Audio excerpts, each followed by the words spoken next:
আপনি যদি চক্ষুটা বন্ধ করে চিন্তা করেন, আল্লাহ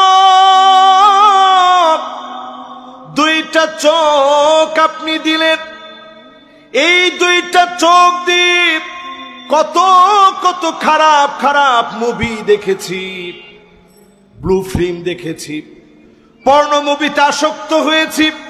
আল্লাহ আজকেই যদি আপনি আমার চোখের আলো কেড়ে নিতেন, যদি আপনি আজকে আমার অন্ধ বানিয়ে দিতেন, কেমন করে আপনার সুন্দরী পৃথিবী দেখতাম। এখন দেখবেন আল্লাহর কত গোলাম হঠাৎ করে এখন চোখ স্ট্রোক করে।